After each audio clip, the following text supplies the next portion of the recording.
एक और सवाल यह है कि क्या जिस अपराधी को पुलिस ने गिरफ्तार किया है वो अपराधी असली हमलावर नहीं है?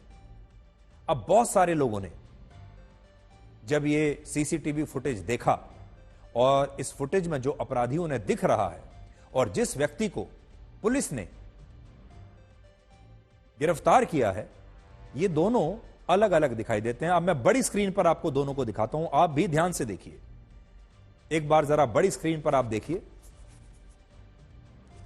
एक तरफ वो व्यक्ति है जो सीसीटीवी में दिख रहा है, जो सीढ़ियों से भाग रहा है, और दूसरी तरफ वो व्यक्ति है जिसे पुलिस ने गिरफ्तार किया है।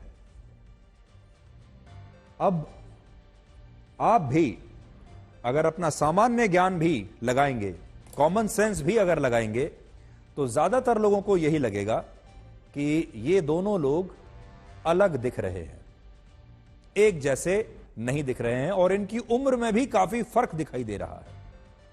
अगर आप देखेंगे सीसीटीवी फुटेज में जो व्यक्ति आपको दिख रहा है, यह व्यक्ति उम्र में थोड़ा कम दिखता है, ये युवा दिख रहा है। देखिए, ये जब आया था तो इसने अपने चेहरे पर कपड़ा बांधा हुआ था, लेकिन जब गया तो कपड़ा उतर गया था। और पुलिस ने जिसे गिरफ्तार किया है वो व्यक्ति उम्र में थोड़ा ज्यादा दिखाई दे रहा है, और बालों को अगर आप ध्यान से देखेंगे तो दोनों के बाल भी आपको अलग अलग नजर आएंगे। जिस व्यक्ति को पकड़ा है उसके थोड़े हल्के बाल हैं, थोड़े पके हुए बाल हैं, और जो व्यक्ति आपको भागते हुए दिख रहा है, इस व्यक्ति के घने बाल हैं, काले बाल हैं।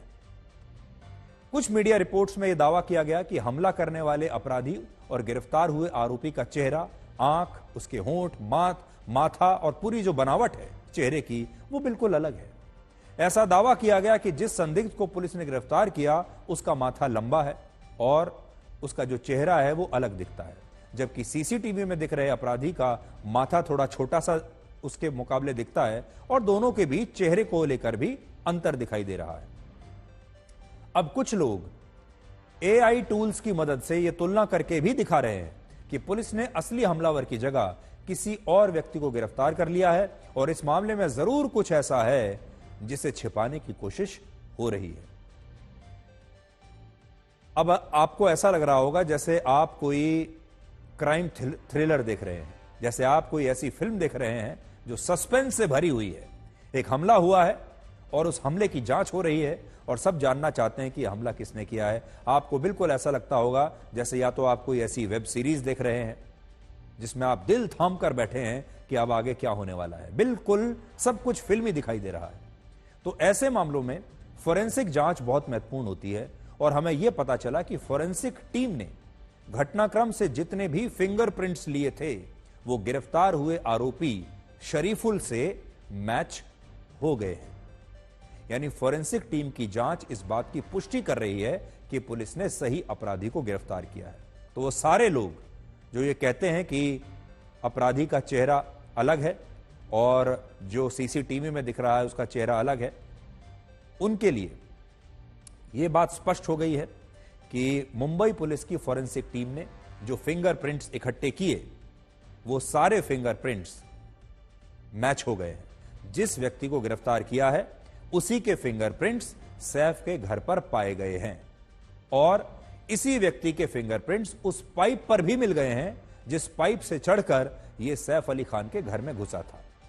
तो यह सारी जो थ्योरी है यह अब डिस्ट्रॉय हो गई है। अब सवाल यह है कि अगर पुलिस ने सही अपराधी को गिरफ्तार किया है तो उसकी तस्वीर सीसीटीवी फुटेज में दिख रहे हमलावर से अलग क्यों दिखती है? तो इसकी भी 3 वजहें हैं। पहली वजह यह कि सीसीटीवी फुटेज में जो हमलावर दिख रहा है उस फुटेज की ब्राइटनेस को बढ़ाने के लिए पुलिस ने इस फुटेज में कई फिल्टर्स का इस्तेमाल किया, और इसी के कारण इस तस्वीर में हमलावर के चेहरे का रंग गोरा दिख रहा है और गिरफ्तार हुए अपराधी का रंग सांवला दिख रहा है। क्योंकि ये जो सीसीटीवी फुटेज है इसमें फिल्टर्स का इस्तेमाल किया गया है, और ये जो सीसीटीवी फुटेज रिलीज हुई है ये पुलिस द्वारा रिलीज की गई थी। आप समझ लीजिए रिलीज हुई है या लीक हुई है, लेकिन ये वो है जो पुलिस के पास थी, और इसमें कई फिल्टर्स का प्रयोग किया गया है। जैसे आप जब अपनी फोटो आजकल लेते हैं या इंस्टाग्राम पर अपनी जब फोटो डालते हैं तो आप में से ज्यादातर लोग उसमें पहले फिल्टर का प्रयोग करते हैं, और उस फिल्टर से आप ज्यादा सुंदर दिखने लगते हैं, आपकी जो काया है वो ज्यादा सुंदर दिखने लगती है, बाल ज्यादा अच्छे दिखने लगते हैं, और आप जैसे असल में दिखते हैं उससे कहीं ज्यादा अच्छे आप इंस्टाग्राम पर दिखते हैं, क्योंकि आप अपनी ब्राइटनेस बढ़ा लेते हैं, उसमें कई तरह के फिल्टर्स लगाते हैं।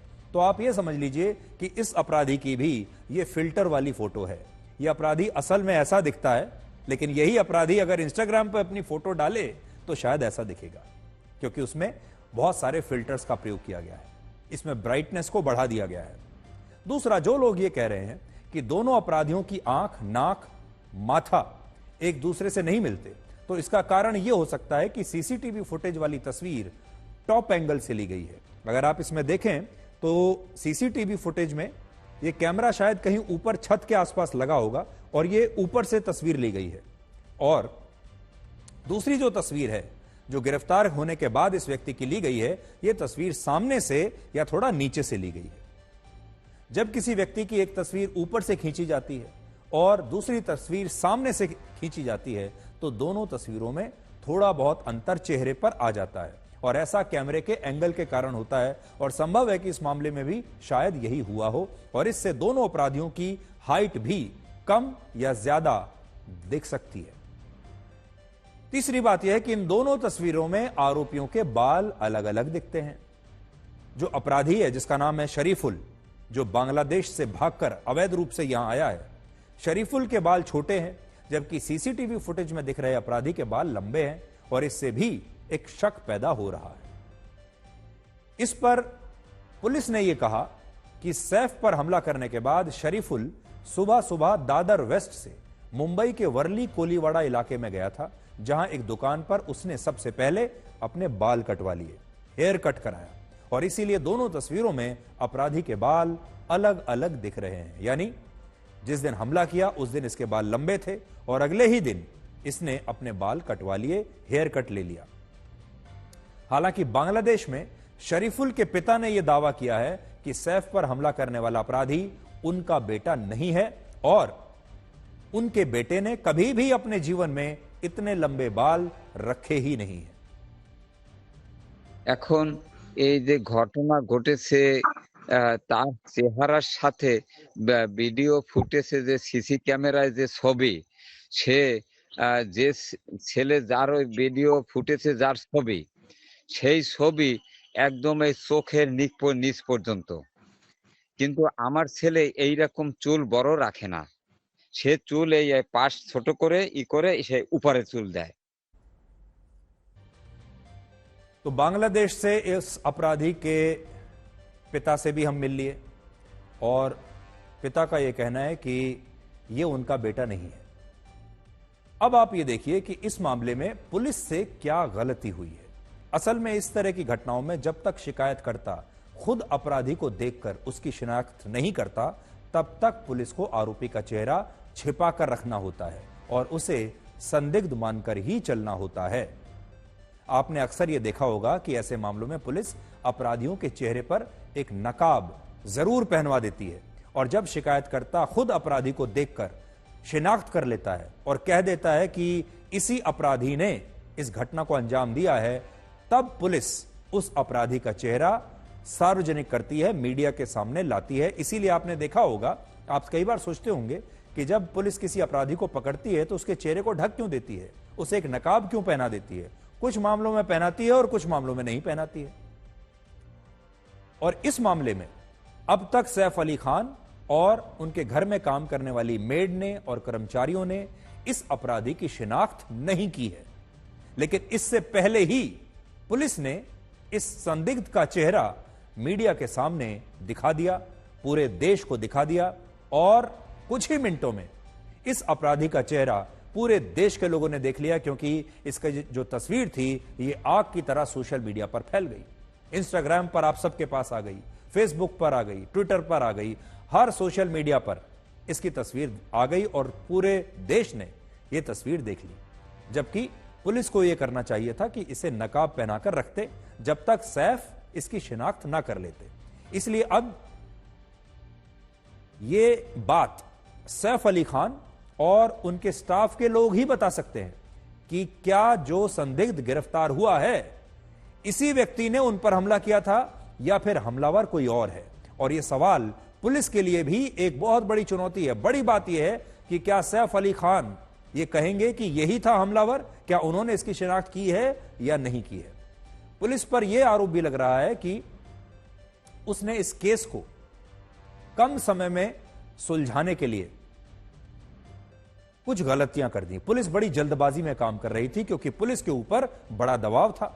अब देखिए, जब इस तरह का कोई हाई प्रोफाइल केस होता है जिसे लेकर पूरे देश में हेडलाइंस बनी हुई हैं, न्यूज चैनल्स पर यह पहली हेडलाइन बना हुआ है, इस पर विश्लेषण हो रहे हैं क्योंकि इसमें सैफ अली खान जैसा एक सेलिब्रिटी शामिल है इस घटनाक्रम में, तो पुलिस पर बड़ा दबाव था। मुंबई पुलिस को लगा कि उनकी छवि खराब हो जाएगी। पहले ही उन पर यह सवाल उठ रहा था कि जो पूरा इलाका है बांद्रा का, ये असुरक्षित हो गया है। बांद्रा में हो क्या रहा है, एक के बाद एक हमले हो रहे हैं। तो हो सकता है मुंबई पुलिस थोड़ी दबाव में आ गई हो और उन पर यह दबाव हो कि जल्दी से जल्दी इस केस को निपटाइए, इसे सॉल्व कीजिए, जिसकी वजह से उसने किसी और व्यक्ति को गिरफ्तार करके उसे हमलावर बता दिया हो। ये ऐसी बातें सामने आ रही हैं, उठ रही हैं। और आखिरी सवाल यह है कि क्या सैफ अली खान पर हुआ यह हमला असली भी है या यह हमला नकली भी हो सकता है, यानी स्क्रिप्टेड हो सकता है, फिल्मी हो सकता है। 21 जनवरी को जब सैफ अली खान अस्पताल से अपने घर आए तब उन्हें देखकर बड़े सारे लोगों को हैरानी हुई। खुद महाराष्ट्र की सरकार में बीजेपी के एक मंत्री ने और कई नेताओं ने यह सवाल उठा दिया कि जब सैफ अली खान की रीढ़ की हड्डी में चाकू का एक टुकड़ा फंस गया था तब वो 5 दिनों में ही इतने फिट कैसे दिख रहे हैं, इतने खुश कैसे दिख रहे हैं, और कहीं ऐसा तो नहीं कि इस हमले के पीछे कुछ और ही कहानी हो। जिस दिन सैफ अस्पताल से अपने घर लौटे उस दिन की तस्वीरों में उनकी पीठ पर एक पट्टी जरूर नजर आ रही है। डॉक्टरों का कहना है कि पीठ में इसी पट्टी वाली जगह पर चाकू का एक टुकड़ा 0.5 सेंटीमीटर से, यानी आधे सेंटीमीटर से 1 सेंटीमीटर तक अंदर घुस गया था। और यह घाव अगर 2 मिलीमीटर और ज्यादा गहरा हो जाता तो सैफ अली खान की रीढ़ की हड्डी डैमेज हो सकती थी, लेकिन ऐसा नहीं हुआ। वो किस्मत वाले थे और वो बच गए। अब समस्या यह है कि लोगों को ऐसा लग रहा है कि सैफ अली खान की रीढ़ की हड्डी में चाकू का टुकड़ा फंस गया, जबकि डॉक्टरों का कहना है कि यह टुकड़ा रीढ़ की हड्डी तक पहुंचा ही नहीं और 2 मिलीमीटर से सैफ की रीढ़ की हड्डी डैमेज होने से बच गई। उन्हें जो चोटें आई वो चोटें ऐसी नहीं थीं जिनसे उन्हें चलने में कोई परेशानी होती, जिनसे वो लंगड़ाकर चलते, झुककर चलते या दर्द से कराहते हुए बाहर निकलते। तो अब उन तस्वीरों को आप देखिए। असल में यह केस इतना हाई प्रोफाइल हो गया था कि देश के लोग शायद ये उम्मीद कर रहे थे कि जब सैफ बाहर आएंगे तो वो धीरे धीरे लंगड़ाते हुए, दर्द में कराहते हुए, उनके चेहरे पर बहुत तनाव होगा, टेंशन होगी, वो बाहर निकलेंगे, धीरे धीरे चलेंगे, शायद उन्होंने हाथ में कोई छड़ी पकड़ी होगी, उन्हें बाहर लाते हुए 2 लोगों का सहारा लेना पड़ेगा, ऐसी कल्पना करके शायद लोग चल रहे थे। लेकिन जब उन्होंने सैफ को ऐसे देखा तो लोगों को यह शक होने लगा कि सैफ को तो कुछ हुआ ही नहीं है। लोग ये सोच रहे थे कि सैफ की हालत बड़ी गंभीर होगी, इसलिए वो उन्हें अस्पताल के बाहर इस तरह से देखकर हैरान हो गए। और अब इस पर राजनीति भी हो रही है। और आप भी सुनिए, हमारे देश के नेता सैफ पर अब एक्टिंग करने का आरोप क्यों लगा रहे हैं। कुर्सी में बैठकर, सत्ता में बैठकर अगर आप सैफ अली खान के बारे में इस तरह की बातें करते हैं तो आप कौन से डॉक्टर हैं हमें पता नहीं जो लोग बात करते हैं, लेकिन लीलावती में बैठे हुए डॉक्टर तो असली होंगे, नकली तो नहीं होंगे। इस तरह की बेवकूफी की बात करके मुलजिम को छुपाने का, आरोपी को छुपाने का पाप जो सत्ता में बैठे लोग कर रहे हैं, ये इसमें से स्पष्टता सामने आती है। जो भी अभी अटकलें लगाई जा रही है कि ये आदमी अलग है, चोरी हुई नहीं थी या फिर सैफ अली खान को वहां पे उनके ऊपर अटैक नहीं हुआ था, मेरे ख्याल से सब फॉल्स स्पेकुलेशंस है। दुख इस बात का है कि ओपोजिशन लीडर, ओपोजिशन पार्टियां, वो बांग्लादेश में जो पिताजी बैठा है उसका लड़का अनैतिक, इलीगली हिंदुस्तान में आए, वो कबूल करता है, उसकी बात सुनकर पॉलिटिकल स्टंटबाजी कर रहे हैं। सैफ अली खान को लगा है, हकीकत है, डॉक्टर ने ट्रीटमेंट दी, हकीकत है, जो पकड़ा गया और कोर्ट ने भी वेरीफाई किया तो इसके लिए अगर पॉलिटिकल स्टंटबाजी करनी है जरूर करें, लेकिन सैफ अली खान के उस जो आरोपी है, जो बांग्लादेशी है, उसके ऊपर हिंदुस्तान में कार्रवाई होगी, सजा होगी। सजा भुगतने के बाद में उसको बांग्लादेश भेजा जाएगा। पता नहीं रही कि क्या एक्चुअली, क्योंकि इतना अगर गहरा घाव है, कमर में एक इंसान चल के आ रहा है, फोटोज अलग दिखा रहे हैं पुलिस, तो हम तो चाहेंगे कि पुलिस सामने आए और बोले कि क्या हकीकत है, क्या हुआ था उस रात को, कैसे वो गया था 12 माले पे, क्योंकि लोगों के दिल के अंदर बहुत सारी बातें, बहुत सारे शक पैदा होते जा रहे हैं। पुलिस को उसका स्पष्टीकरण करना चाहिए, फैमिली को स्पष्टीकरण करना चाहिए कि क्या हुआ था। लोगों ने खाली हर बार राजनीति नहीं करना चाहिए। हमला हुआ है, बात सही है, और पुलिस ने उसमें पूरी कार्रवाई की है, आरोपी को अरेस्ट किया है, आरोपी बांग्लादेश का है, और मतलब इसमें जो हमला होता है, हिंदू हो या मुसलमान हो, लेकिन ऐसा कुछ भेदभाव नहीं करना चाहिए। अब देखिए, कुछ बातें बड़ी स्पष्ट करने वाली हैं। जो लोग भी ये सारी थ्योरीज पर बात कर रहे हैं, उन्हें 2-3 बातें और ध्यान में रखनी होगी। पहली बात तो यह है कि महाराष्ट्र में बीजेपी की अपनी सरकार है, किसी दूसरी पार्टी की सरकार नहीं है। इसलिए बीजेपी की अपनी सरकार है। मुंबई की जो पुलिस है, उसे कौन मैनेज कर सकता है? विपक्ष के नेता तो नहीं कर सकते। क्या विपक्ष के नेता मुंबई में पुलिस को मैनेज कर सकते हैं? क्या मुंबई की पुलिस वो काम करेगी जो सैफ अली खान उन्हें कहने के लिए करेंगे, या सैफ का परिवार उन्हें कहेगा कि आप ऐसा कीजिए, ऐसा कह दीजिए, इस इन्वेस्टिगेशन को ऐसा करिए? क्या मुंबई पुलिस ऐसा करेगी? आखिर मुंबई पुलिस किसके दबाव में काम करेगी? सैफ के दबाव में करेगी या अपनी सरकार के दबाव में करेगी? और सरकार किसकी है? सरकार तो बीजेपी की है। क्या बीजेपी की सरकार सैफ अली खान के घर में अगर कुछ ऐसा हुआ है जो वो बताना नहीं चाहते, क्या बीजेपी की सरकार उनकी मदद करेगी? क्या मुंबई की जो पुलिस है वो क्यों सैफ अली खान के इस पूरी स्क्रिप्ट के हिसाब से वो खुद भी एक्टिंग करने लगेगी? ये बात समझ में नहीं आती, समझ के बाहर है। तीसरी बात यह है कि आजकल सोशल मीडिया का जमाना है। हर व्यक्ति के हाथ में कैमरा है, हर व्यक्ति के हाथ में स्मार्टफोन है। लीलावती अस्पताल में जब सैफ को ले जाया गया, तो लीलावती अस्पताल, उसे कौन मैनेज कर सकता है? क्या लीलावती अस्पताल में जिन डॉक्टरों ने सैफ का इलाज किया, क्या वो सारे मैनेज्ड हैं? और वो किसके कहने पर काम कर रहे हैं?